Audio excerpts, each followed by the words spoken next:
Hi friends, मेरे YouTube channel पे आप सबका फिर से एक बार स्वागत है। आज हम लोग इस सीखने सिखाने के सेशन में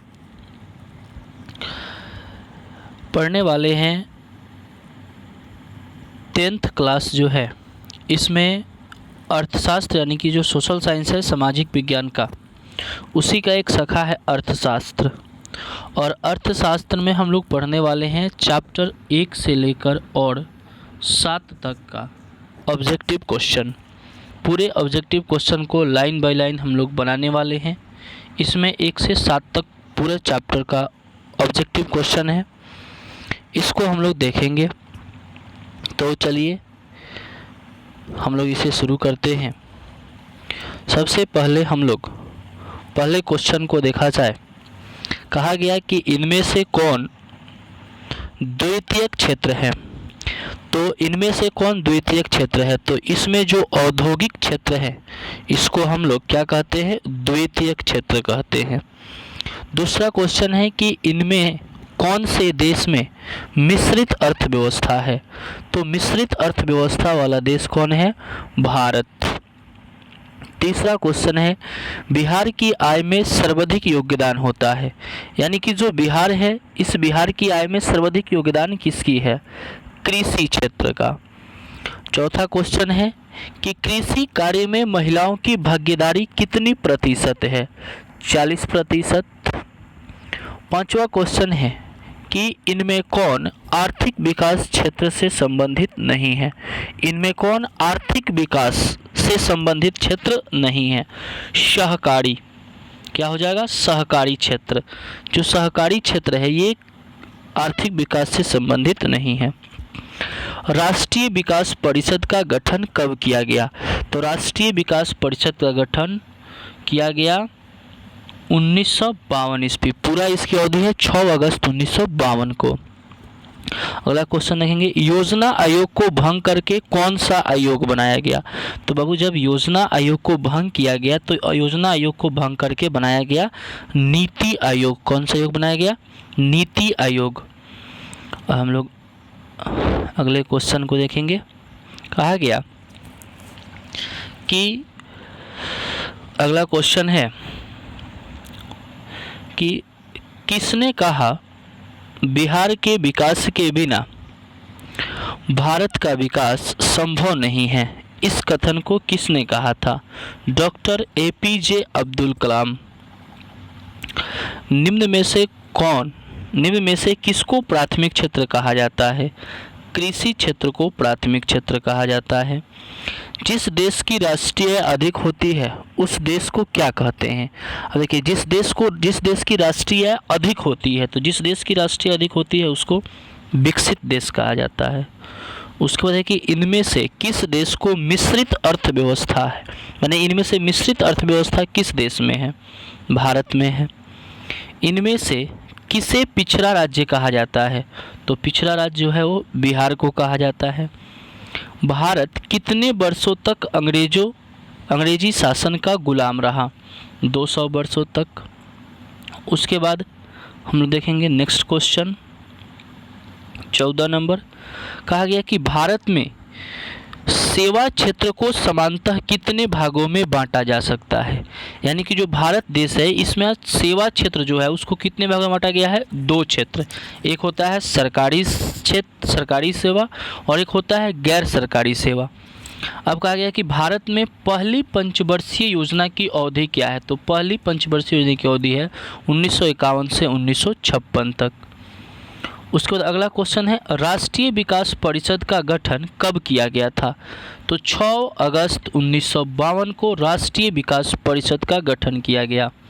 उसके बाद कहा गया कि एक समाजवादी अर्थव्यवस्था में सर्वाधिक बल दिया जाता है लोक कल्याण पर, यानी कि जो समाजवादी अर्थव्यवस्था होता है इस पर सबसे अधिक यदि बल दिया जाता है तो किस पर, लोक कल्याण पर।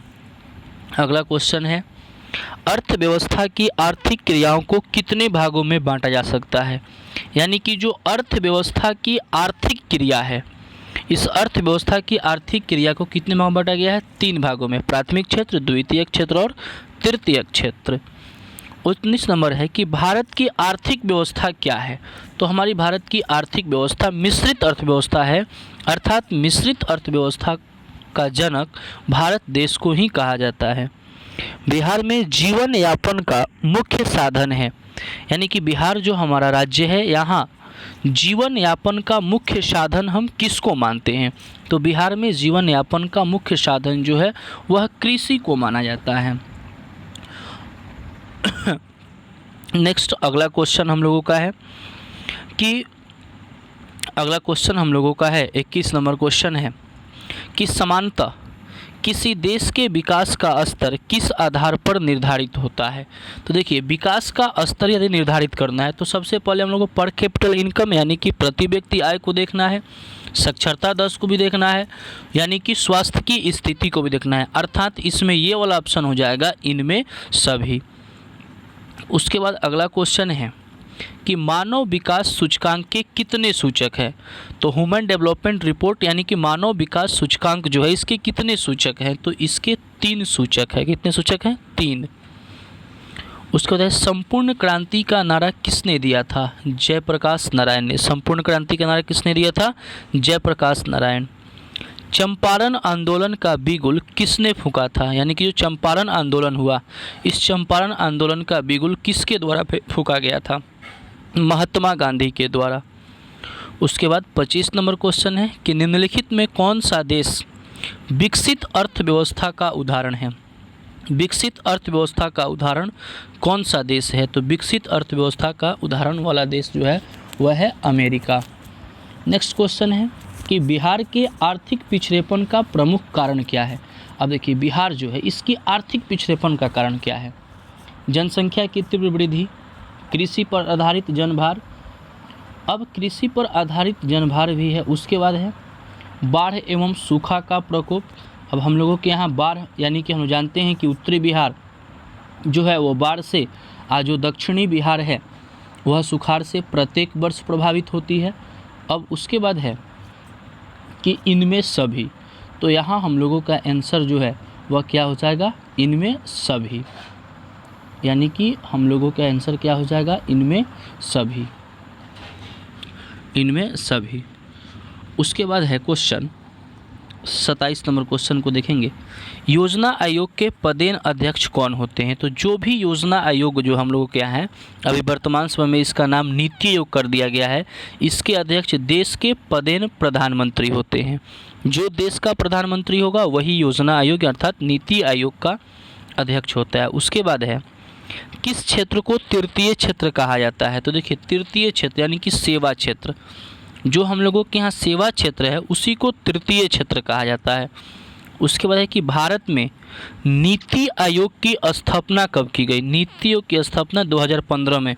2014 में इसे जो है सो नरेंद्र मोदी ने 2014 में इसे की घोषणा कर दी, लेकिन इसकी स्थापना जो है वो 2015 में हुआ।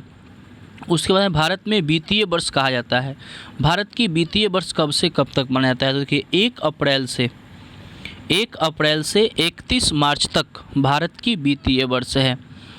उसके बाद नेक्स्ट क्वेश्चन है दादा भाई नौरोजी के अनुसार 1868 में भारत की प्रति व्यक्ति आय, तो भारत की प्रति व्यक्ति आय कितना था 1868 में? 20 रुपये। उसके बाद है कि किसी राज्य के नागरिकों का जीवन स्तर निर्भर करता है सकल घरेलू उत्पादन पर, शुद्ध राज्य घरेलू उत्पादन पर? तो इसका आंसर यही हो जाएगा, शुद्ध राज्य घरेलू उत्पादन पर, क्योंकि राज्य के नागरिक की बात किया जा रहा है, उनका जीवन स्तर यदि शुद्ध राज्य घरेलू उत्पादन पर ही निर्भर किया जाएगा। उसके बाद नेक्स्ट क्वेश्चन हम लोग देखेंगे 33 नंबर क्वेश्चन को हम लोग देखेंगे। बहुत ही खूबसूरत सा क्वेश्चन है। कहा गया कि भारत में किस राज्य की प्रति व्यक्ति आय, भारत में किस राज्य की प्रति व्यक्ति आय जो है वह प्रति व्यक्ति आय सबसे अधिक है? किस राज्य की प्रति व्यक्ति आय सबसे अधिक है? थोड़ा सा यहाँ टाइपिंग मिस्टेक हुआ है, इसको मिला लेंगे। भारत में किस राज्य की प्रति व्यक्ति आय सबसे अधिक है यानी कि सर्वाधिक है? तो सबसे अधिक राज्य यानी कि प्रति व्यक्ति आय जो है पर कैपिटल इनकम वह है गोवा।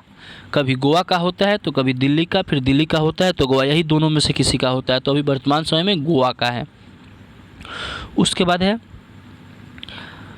राष्ट्रीय आय का सृजन होता है, यानी कि जो राष्ट्रीय आय है, इस राष्ट्रीय आय का सृजन किसके द्वारा होता है? तो उत्पादक क्रियाओं द्वारा। जो उत्पादक का क्रिया होता है उसी के द्वारा राष्ट्रीय आय का सृजन होता है। अब देखिए बिहार के किस जिले की प्रति व्यक्ति आय सबसे अधिक है? तो जब बिहार में जिला की प्रति व्यक्ति आय पूछा जाएगा सबसे अधिक, तो वह हो जाएगा कौन? पटना। उसके बाद है राष्ट्रीय आय का अर्थ है, यानी कि जो राष्ट्रीय आय है, इस राष्ट्रीय आय का क्या अर्थ होता है? तो देखिए राष्ट्रीय आय के अर्थ को समझने के लिए सरकार की आय, परिवार की आय, सार्वजनिक उपक्रमों की आय, ये हो जाएगा उत्पादन के साधनों की आय। 37 नंबर क्वेश्चन को देखेंगे। उत्पादन एवं आय गणना विधि आर्थिक दृष्टिकोण से है, यानी कि उत्पादन, आय और गणना विधि जो है ये आर्थिक दृष्टिकोण से क्या होते हैं? तो देखिए यह सहज भी होता है, वैज्ञानिक भी होता है, व्यवहारिक भी होता है। तो इसका आंसर हो जाएगा उपयुक्त सभी। 38 नंबर क्वेश्चन को देखेंगे। भारत की राष्ट्रीय आय का सर्वप्रथम अनुमान किसने लगाया था? प्रोफेसर देशमुख ने नहीं, जवाहरलाल नेहरू ने नहीं, प्रोफेसर महालोनबिस नहीं, ये तो स्वतंत्रता प्राप्ति के बाद लगाए हुए थे। यहाँ हो जाएगा इसका आंसर दादा भाई नौरोजी। इसका आंसर क्या हो जाएगा?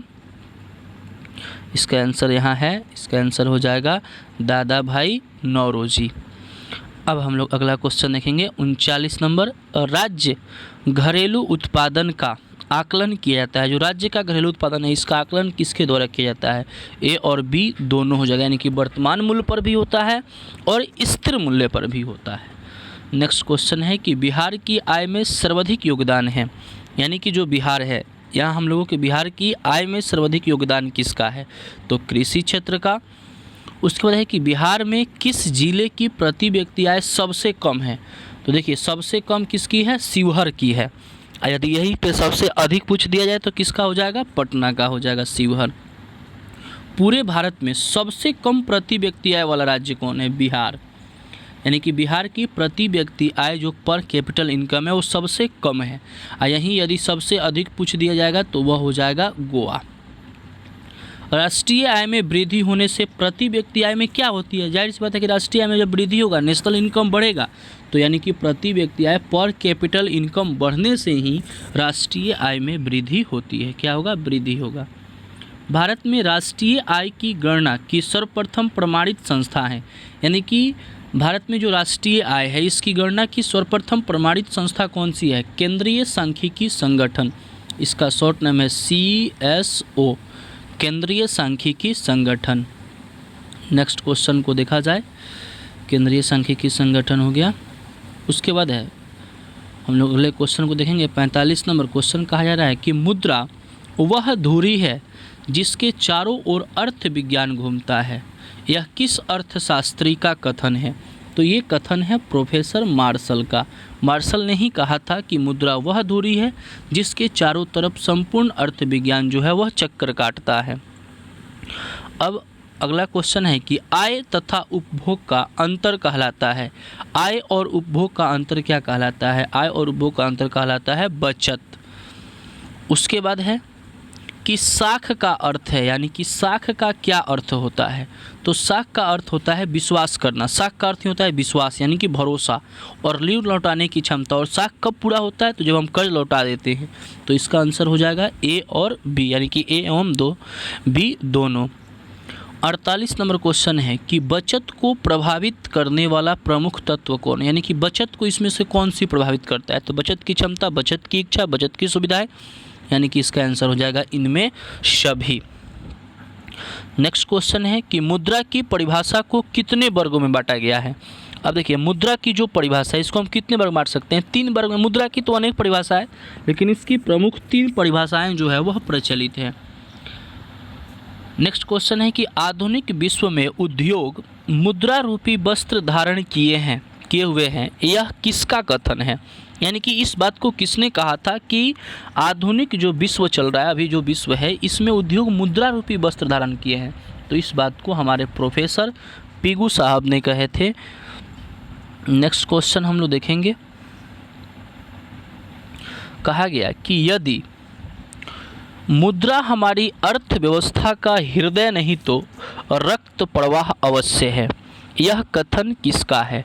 यानी कि कहा गया यह बात कि यदि मुद्रा हमारी अर्थव्यवस्था जो हमारी है, यहाँ इस थोड़ा सा मिस्टेक है, इसको सुधार लेंगे, टाइपिंग में दिक्कत हो जाता है। यदि मुद्रा हमारी अर्थव्यवस्था का हृदय नहीं है तो फिर ये रक्त प्रवाह अवश्य है। इस बात को किस अर्थशास्त्री ने कहा था? तो इस बात को हमारे प्रोफेसर ट्रेस्कॉट साहब जो थे, ट्रेस्कॉट ने कहे थे कि मुद्रा यदि हमारी हृदय नहीं तो रक्त स्रोत अवश्य है। उसके बाद है कि विनिमय का सर्वोत्तम माध्यम क्या है? यानी कि आज विनिमय का सर्वोत्तम माध्यम क्या है? विनिमय का कार्य किससे पूरा हो रहा है? तो विनिमय का सर्वोत्तम माध्यम है मुद्रा। उसके बाद है मुद्रा हमारी अर्थव्यवस्था की है, यानी कि मुद्रा हमारी अर्थव्यवस्था की क्या है? तो मुद्रा हमारी अर्थव्यवस्था की धुरी है। नेक्स्ट क्वेश्चन है कि निम्नलिखित में कौन विधिग्रह मुद्रा है? यानी कि उसमें विधिग्रह मुद्रा कौन है? 10 रुपये का नोट, 10 रुपये का जो नोट है वह विधिग्रह मुद्रा है। हमारे देश में किस मुद्रा को वैधानिक मान्यता प्राप्त है? तो देखिए हमारे लोगों के देश में जो पत्र मुद्रा है ना, इन्हीं को वैधानिक यानी कि संवैधानिक मान्यता प्राप्त है। उसके बाद है कि निम्नलिखित में से कौन सा आधुनिक मुद्रा का एक रूप है? यानी कि आधुनिक मुद्रा का रूप कौन सा है इनमें से? देखिए सोने का सिक्का तो प्राचीन समय से चल रहा है, कागज़ का नोट, चांदी के सिक्के यानी कि इसमें कागज़ का नोट जो है ना, यही आधुनिक मुद्रा का एक स्वरूप है।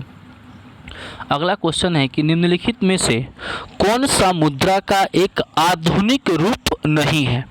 माने एक है और यहाँ कहा गया कि इसमें आधुनिक रूप नहीं है, तो मुद्रा उसके बाद मुद्रा के बाद माना थी, कहा गया क्या कि जामा, ड्राफ्ट, इनमें से कोई नहीं। इसका आंसर हो जाएगा इनमें से कोई नहीं, यहाँ आधुनिक मुद्रा का कोई रूप नहीं। उसके बाद बचत, बचत का सूत्र क्या होता है? तो इसको कह देखते हैं y-c। विनिमय के कितने रूप होते हैं? यानी कि विनिमय जो है, इस विनिमय के कितने रूप हैं? तो देखिए विनिमय, ध्यान से बात को समझेंगे क्योंकि विनिमय जो है ना, ये विनिमय के कितने रूप हैं? तो विनिमय के 2 रूप हैं। विनिमय के कितने रूप होते हैं? 2। मुद्रा की परिभाषा को कितने भागों में बांटा जा सकता है? तो मुद्रा की परिभाषा को हम लोग बांट सकते हैं कितने भागों में? 3। कोई क्वेश्चन जो है वो थोड़ा सा टाइपिंग में रिपीट हो गया है। प्लास्टिक मुद्रा के चलते विनिमय का कार्य हो गया, यानी कि प्लास्टिक का मुद्रा जब से निकला तब से विनिमय का कार्य क्या हो गया है? विनिमय का कार्य सरल हो गया, यानी कि आसान हो गया है। उसके बाद है कि साखपत्र कितने प्रकार के होते हैं? साखपत्र जो हैं वह प्रमुखतः 8 प्रकार के होते हैं। साखपत्र कितने प्रकार के होते हैं? 8 प्रकार के होते हैं। मुद्रा का प्राचीनतम रूप क्या है? यानी कि मुद्रा जो है इसकी मतलब कि सबसे पहले मुद्रा का प्राचीनतम रूप जो है वह है वस्तु मुद्रा, क्योंकि पहले वस्तु मुद्रा ही चलता था, उससे पहले वस्तु विनिमय प्रणाली था। भारत की वित्तीय राजधानी किस शहर को कहा जाता है? भारत की वित्तीय राजधानी मुंबई को कहा जाता है। नेक्स्ट क्वेश्चन को हम लोग देखेंगे। भारत की वित्तीय राजधानी मुंबई शहर को कहा जाता है। उसके बाद 65 नंबर क्वेश्चन में देखेंगे कि व्यावसायिक बैंक का राष्ट्रीयकरण कब किया गया? 1969 ईस्वी में व्यावसायिक बैंक का राष्ट्रीयकरण कर लिया गया। नेक्स्ट क्वेश्चन है कि इनमें से कौन संस्थागत वित्त का साधन है? यानी कि संस्थागत वित्त का साधन इसमें से कौन से हैं? महाजन, महाजन जो हैं वो संस्थागत वित्त के साधन हैं। उसके बाद है कि दीर्घकालीन ऋण प्रदान करने वाली संस्था कौन सी है? यानी कि दीर्घकालीन ऋण कौन सी प्रदान करती है? तो वो है भूमि विकास बैंक, भूमि विकास बैंक। उसके बाद है कि निम्नलिखित में से कौन सा संस्थाएं भारत में मुद्रा जारी करने के लिए अधिकृत है? यानी कि भारत में किस संस्था के द्वारा मुद्रा को जारी किया जाता है? Reserve bank of India. Reserve bank of India का काम है कि वह मुद्रे को जारी करता है। उसके बाद है कि भारत में कितने राष्ट्रीयकृत बैंक हैं? यानी कि हम लोगों के यहाँ राष्ट्रीयकृत बैंकों की संख्या कितनी है? 21। उसके बाद क्वेश्चन है कि निम्नलिखित से कौन संस्थागत वित्त का साधन है? यानी कि संस्थागत वित्त का साधन कौन है? देखिए व्यापारी, रिश्तेदार, व्यापारी और रिश्तेदार तो संस्थागत नहीं है, ये गैर संस्थागत हैं। नेक्स्ट ऑप्शन देखिए क्या दिया गया है, व्यावसायिक बैंक महाजन, तो यहाँ जो है संस्थागत में हमारा क्या हो जाएगा, व्यावसायिक बैंक होगा। क्या होगा, व्यावसायिक बैंक। तो इसका आंसर क्या हो जाएगा, व्यावसायिक बैंक, यानी कि ये जो है। उसके बाद है कि भारत का केंद्रीय बैंक कौन सा है, भारत का केंद्रीय बैंक कौन सा है, रिजर्व बैंक ऑफ इंडिया। कौन सा है, रिजर्व बैंक ऑफ इंडिया, ये भारत का केंद्रीय बैंक है। उसके बाद है कि भारतीय रिजर्व बैंक की स्थापना कब की गई, भारतीय रिजर्व बैंक की स्थापना 1935 में। भारतीय रिजर्व बैंक की स्थापना कब किया गया है, 1935 में। नेक्स्ट क्वेश्चन है कि व्यावसायिक बैंक का राष्ट्रीयकरण कब किया गया, यानी कि व्यावसायिक बैंक का राष्ट्रीयकरण कब किया गया, 1969 में। नेक्स्ट क्वेश्चन है कि बिहार राज्य में कार्यरत केंद्रीय सहकारी बैंकों की संख्या कितनी है, तो केंद्रीय सहकारी बैंकों की संख्या भी वर्तमान समय में है 25। उसके बाद है कि गैर संस्थागत वित्त प्रदान करने वाली संस्था कौन सी है, यानी कि अब एगो संस्थागत, हम लोगों ने कि वित्त प्रदान करने के लिए 2 संस्था काम करता है, एगो संस्थागत एगो गैर संस्थागत। तो अभी हम लोग पढ़ रहे थे इसके पहले संस्थागत, अभी हम लोग को जानना है कि गैर संस्थागत ऋण कौन सी प्रदान करती है। देखिए गैर संस्थागत में आ जाएगा कौन, महाजन। महाजन जो है ये गैर संस्थागत वित्त प्रदान करने वाले एक साधन है।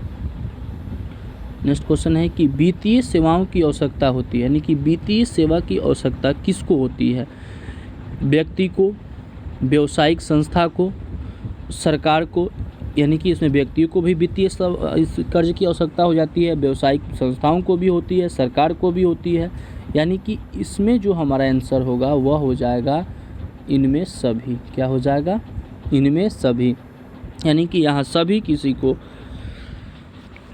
वित्तीय सहायता की आवश्यकता होती है। उसके बाद नेक्स्ट क्वेश्चन है कि भारत में सहकारिता आंदोलन का प्रारंभ कब से हुआ, यानी कि सहकारिता आंदोलन की शुरुआत 1904 ईस्वी से मानी जाती है। नेक्स्ट क्वेश्चन है कि भारत की वित्तीय राजधानी किस शहर को कहा जाता है, भारत की वित्तीय राजधानी मुंबई को कहा जाता है। उसके बाद देखिए क्षेत्रीय ग्रामीण बैंक की स्थापना कब किया गया, यानी कि जो क्षेत्रीय ग्रामीण बैंक है इसकी स्थापना 1975 में किया गया। क्षेत्रीय ग्रामीण बैंक की स्थापना 1975 में। राष्ट्रीय ग्रामीण रोजगार कार्यक्रम की शुरुआत कब हुई, राष्ट्रीय ग्रामीण रोजगार की शुरुआत जो है वह 1980 ईस्वी में किया गया, 1980 ईस्वी में। अगला क्वेश्चन है कि सहकारिता प्रांतीय सरकारों का हस्तांतरित विषय कब बना। अब सहकारिता जो है वो प्रांतीय सरकारों का हस्तांतरित विषय जो है वह 1919 में बना था। कब बना था, 1919 में। नेक्स्ट क्वेश्चन है कि भारत में अभी कार्यरत क्षेत्रीय ग्रामीण बैंकों की संख्या कितनी है, 196। 196 कार्यरत क्षेत्रीय ग्रामीण बैंकों की संख्या है अभी भारत में।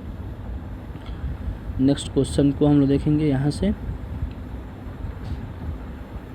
कहा गया कि निम्नलिखित में कौन बीमारू राज्य हैं, यानी कि जो बीमारू राज्य की श्रेणी में आते हैं, यानी कि जो पिछड़े राज्य की श्रेणी में आते हैं, इनमें से कौन सा वह राज्य है जो बीमारू राज्य है। देखिए बीमारू तो बिहार भी हो जाएगा, मध्य प्रदेश भी है और उड़ीसा भी है इसमें, तो यानी कि यहाँ हो जाएगा इनमें सभी बीमारू राज्य की श्रेणी में आते हैं। उसके बाद है विश्व व्यापार संगठन, यानी कि WTO वर्ल्ड ट्रेड ऑर्गेनाइजेशन, विश्व व्यापार संगठन की स्थापना कब हुआ, 1995 में। 1995 में। उसके बाद है मानव पूंजी के प्रमुख घटक, यानी कि मानव पूंजी का अगर पूंजी निर्माण करना है तो इसके प्रमुख घटक कौन होगा, ज्ञान भी होगा, कौशल भी होगा, अनुभव, इनमें से सभी। जवाहर रोजगार योजना लागू, यानी कि जवाहर रोजगार योजना जो है इसको कब लागू किया गया, 1989 में इसको लागू किया गया। उसके बाद मानव पूंजी के प्रमुख घटक कितने हैं, यानी कि मानव पूंजी के निर्माण के लिए प्रमुख घटक कम से कम कितनी चाहिए, 5। उसके बाद है कि निम्नलिखित में से कौन एक बीमारू राज्य नहीं है। अब देखिए इसमें से देखना है कि बीमारू राज्य कौन नहीं है। उड़ीसा तो है ही, मध्य प्रदेश भी है, बिहार भी है, एक कर्नाटक जो है यह नहीं है बीमारू राज्य। उसके बाद है कि एक अर्थव्यवस्था की आधारभूत संरचना का निर्माण होता है।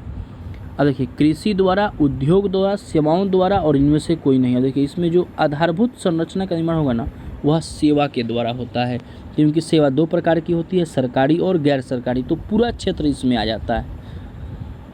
अगला क्वेश्चन हम लोग देखेंगे। देखिए इसमें अब मैंने इकोनॉमिक्स से आपको अर्थशास्त्र से जितना क्वेश्चन पूछेगा वह इससे बाहर का एक भी क्वेश्चन नहीं आएगा, इतना गारंटी है अर्थशास्त्र में 10वीं की। तो अगर आपको ये वीडियो अच्छा लग रहा होगा तो इस मेरे चैनल को सब्सक्राइब कीजिए और इसे अधिक से अधिक शेयर कीजिए ताकि सबको इसका लाभ मिल सके। कौन सी सेवा गैर सरकारी सेवा है? मॉल सेवा। अब जो मॉल सेवा है इसको गैर सरकारी सेवा माना जाता है। उसके बाद 91 नंबर क्वेश्चन को हम देखेंगे, किस क्षेत्र को तृतीय क्षेत्र कहा जाता है? तो देखिए यहाँ जो सेवा क्षेत्र है इसको तृतीय क्षेत्र कहा जाता है। सेवा क्षेत्र को कौन क्षेत्र कह देंगे? तृतीय क्षेत्र। अब किस क्षेत्र को द्वितीय क्षेत्र कहा जाता है? तो उद्योग क्षेत्र। उद्योग क्षेत्र को द्वितीय क्षेत्र कहा जाता है। ऊर्जा का मुख्य स्रोत क्या है? अब देखिए जो ऊर्जा है उसके मुख्य स्रोत क्या है? कोयला भी है, पेट्रोलियम भी है, विद्युत भी है, तो इसका आंसर हो जाएगा इनमें से सभी। उसके बाद होता है कि सेवा क्षेत्र का निर्माण होता है। सेवा क्षेत्र का निर्माण किसके किसके द्वारा होता है? देखिए परिवहन सेवा द्वारा भी होता है, संचार सेवा भी द्वारा होता है, वाणिज्य सेवा द्वारा, इनमें सभी। इसका आंसर क्या हो जाएगा? इनमें सभी। 95 नंबर क्वेश्चन देखेंगे, आर्थिक विकास का तीसरा क्षेत्र कौन है? आर्थिक विकास के तीसरे क्षेत्र को कौन सा क्षेत्र कहते हैं? सेवा क्षेत्र। आर्थिक विकास के मुख्य रूप से कितने क्षेत्र हैं? तो आर्थिक विकास के मुख्य रूप से कितने क्षेत्र होते हैं? 3 क्षेत्र होते हैं। आर्थिक विकास के मुख्य रूप से 3 क्षेत्र होते हैं। अगले क्वेश्चन को हम लोग देखेंगे। कहा गया है कि जवाहर रोजगार योजना कब शुरू किया गया था? यानी कि जो जवाहर रोजगार योजना था इसको कब और किस वर्ष शुरू किया गया था? तो इसको 1989 में शुरू किया गया था। नई आर्थिक नीति में किसे सम्मिलित नहीं किया गया है? नई आर्थिक नीति में यानी कि इसमें जो नई आर्थिक नीति है इसमें नियंत्रित अर्थव्यवस्था, उदारीकरण, वैश्वीकरण, इसका यहाँ आंसर हो जाएगा इनमें से कोई नहीं, क्योंकि नई आर्थिक नीति में सम्मिलित उदारीकरण, निजीकरण और वैश्वीकरण को किया गया। नई आर्थिक नीति में किसे सम्मिलित किया गया है? देखिए नई आर्थिक नीति में किसको? उदारीकरण, निजीकरण, वैश्वीकरण, यानी कि इनमें सभी। अब 100 नंबर क्वेश्चन है कि निम्नलिखित में कौन बहुराष्ट्रीय कंपनी है? बहुराष्ट्रीय कंपनी कौन है? देखिए फोर्ड मोटर्स ये भी बहुराष्ट्रीय है, कोका कोला ये भी है, सैमसंग ये भी है, यानी कि इनमें से सभी हो जाएगा। उसके बाद है कि वैश्वीकरण का उद्देश्य है। वैश्वीकरण का उद्देश्य क्या है? वस्तुओं का मुक्त प्रवाह, ठीक है, पूंजी का मुक्त प्रवाह ये भी ठीक है, प्रौद्योगिकी का मुक्त प्रवाह, यानी कि इसका आंसर हो जाएगा इनमें से सभी। इनमें से सभी।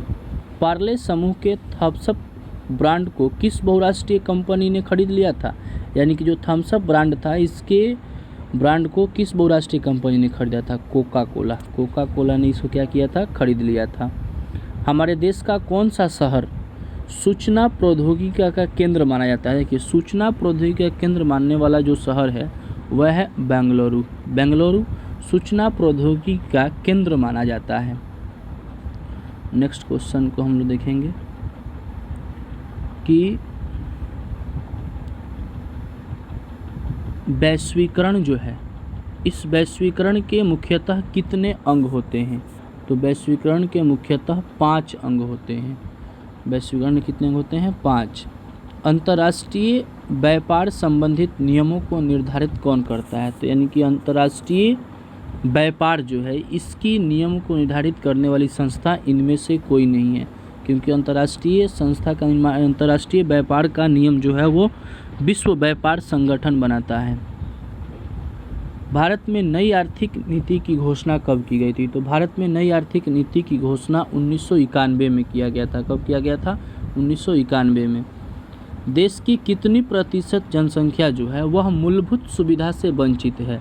तो मूलभूत सुविधा से वंचित जो हमारे देश की जनसंख्या है अभी वर्तमान समय में, यानी कि मूलभूत कहने का मतलब कि आप ये समझ जाएंगे कि जिनको किसी प्रकार की अभी वर्तमान समय में उनकी जो आवश्यकता है उसकी पूर्ति नहीं हो रही। तो पूरे देश में अभी 85% लोग हैं जो मूलभूत सुविधा से वंचित हैं। सरकार की नवीन आर्थिक नीति का अंग है, यानी कि सरकार की नवीन आर्थिक नीति का अंग इनमें से कौन है? इनमें सभी। उदारीकरण, निजीकरण और वैश्वीकरण, इनमें सभी। विश्व व्यापार संगठन का मुख्यालय कहाँ है? विश्व व्यापार संगठन का मुख्यालय है जेनेवा में। कहाँ है? जेनेवा। उसके बाद है कि इनमें से कौन भारतीय बहुराष्ट्रीय कंपनी है, यानी कि इनमें से भारतीय बहुराष्ट्रीय कंपनी जो है वह कौन सी हो जाएगी? तो देखिए, बहुराष्ट्रीय कंपनी कौन है? तो बहुराष्ट्रीय कंपनी वैसी कंपनी होती है जिसके द्वारा निर्मित सामान विश्व भर के बाजारों में बेचा जाता है। तो यहाँ हो जाएगा इनमें से सभी, नोकिया, डाबर, सैमसंग, ये सभी जो है वो बहुराष्ट्रीय कंपनी है। भारत में उपभोक्ता संरक्षण अधिनियम की घोषणा कब की गई? 1986 में। भारत में उपभोक्ता संरक्षण अधिनियम की घोषणा 1986 में किया गया। नेक्स्ट क्वेश्चन को देखा जाए, उपभोक्ता अधिकार दिवस कब मनाया जाता है? तो हम लोगों के यहाँ जो उपभोक्ता अधिकार दिवस है इसको हम मनाते हैं कब? 15 मार्च को। कब मनाते हैं? 15 मार्च। उसके बाद है कि ISI प्रतीक हमारी रक्षा करती है, यानी कि ISI प्रतीक जो है चिन्ह, ये हमारी किसकी मतलब की रक्षा करती है? नकली और गैर मानक उत्पादक की। नेक्स्ट क्वेश्चन है कि सूचना का अधिकार अधिनियम को कब लागू किया गया? यानी कि जो सूचना का अधिकार अधिनियम है उस नियम को लागू कब किया गया? 2005 में। 2005 में। भारत में उपभोक्ता संरक्षण अधिनियम कब पारित हुआ? 1986 में। उपभोक्ता संरक्षण अधिनियम कब पारित हुआ है? 1986 में। उपभोक्ता जागरूक आंदोलन का आरंभ कहाँ हुआ? यानी कि जो उपभोक्ता जागरूक आंदोलन है, तो इस उपभोक्ता जागरूक आंदोलन की शुरुआत किया गया सबसे पहले कहाँ से इसकी शुरुआत की गई? इसकी शुरुआत किया गया है इंग्लैंड में, यानी कि उपभोक्ता जागरूकता आंदोलन की शुरुआत कहाँ किया गया? इंग्लैंड में। उसके बाद है राष्ट्रीय मानव अधिकार आयोग की स्थापना कब की गई? यानी कि जो राष्ट्रीय मानवाधिकार आयोग है इसकी स्थापना 1993 ईस्वी में किया गया। नेक्स्ट क्वेश्चन है कि सोने की आभूषण की शुद्धता की पहचान किस चिन्ह से होता है? तो इसका जो है हॉलमार्क, यानी कि जिस पर हॉलमार्क होता है वह सोना शुद्ध होता है। भारत सरकार ने सूचना का अधिकार अधिनियम पारित किया, यानी कि भारत सरकार ने सूचना का अधिकार अधिनियम कब पारित किया? 2005 में। और इस सूचना के अधिकार अधिनियम के द्वारा ही 2005 के बाद ही व्यक्ति किसी भी प्रकार की वस्तु खरीदे या किसी संस्था में जाए उसके बारे में संपूर्ण जानकारी प्राप्त करने का अधिकार उसके पास होता है। अंतर्राष्ट्रीय मानक संगठन यानी कि ISO का मुख्यालय कहाँ है? जेनेवा में। अंतर्राष्ट्रीय संगठन का मुख्यालय कहाँ है? जेनेवा में। नेक्स्ट क्वेश्चन को देखा जाए, यानी कि सूचना का अधिकार किस प्रकार का अधिकार, यानी कि सूचना का अधिकार को हम किस प्रकार के अधिकार मानते हैं? वैधानिक अधिकार है, संविधान में इसके बारे में उल्लेख किया गया है। उपभोक्ता जागरण के लिए सरकार का सबसे प्रचलित नारा क्या है? देखिए, उपभोक्ता को जागरूक करने के लिए बहुत सारे अधिकार दिए गए, लेकिन सबसे प्रचलित नारा इसका है जागो ग्राहक जागो। भारत में मानव अधिकार सुरक्षा अधिनियम पारित हुआ, यानी कि मानव अधिकार सुरक्षा अधिनियम को पारित कब किया गया? 1993 में। नेक्स्ट क्वेश्चन है कि हॉलमार्क का शब्द चिन्ह लोगो यानी कि किस वस्तु की गुणवत्ता का पहचान है? यानी कि सोने के आभूषण का। हॉलमार्क जो है वो सोने के आभूषण की शुद्धता को बताती है। नेक्स्ट क्वेश्चन है कि राष्ट्रीय उपभोक्ता हेल्पलाइन नंबर, यानी कि जो राष्ट्रीय उपभोक्ता हेल्पलाइन नंबर है वो क्या है? 1811 जो है ये राष्ट्रीय उपभोक्ता हेल्पलाइन नंबर है, जिसके द्वारा स्वर्णभूषण की परिशुद्धता को सुनिश्चित करने के लिए किस मानक चिन्ह का प्रयोग होता है? अब देखिए, जो है ये हॉलमार्क जो है ये सोने के आभूषण की परिशुद्धता को तय करता है। भारत मानक ब्यूरो है, भारत की प्रमुख मानवीयकरण जो संस्था है इसकी यह मानक। नेक्स्ट क्वेश्चन है कि भारत में राष्ट्रीय उपभोक्ता दिवस कब मनाया जाता है? भारत में राष्ट्रीय उपभोक्ता दिवस मनाया जाता है 24 दिसंबर को। 24 दिसंबर को। तो सो गाइज, आपको इसमें 1 से लेकर 7 चैप्टर तक पूरा ऑब्जेक्टिव क्वेश्चन देखने को मिला। उम्मीद है कि आपको ये वीडियो अच्छा लगा होगा। बहुत जल्द नेक्स्ट वीडियो के साथ हम लोग मिलेंगे। अगर ये वीडियो आपको अच्छा लगा हो तो आप मेरे चैनल को सब्सक्राइब करें और अधिक से अधिक इसे शेयर करें। धन्यवाद।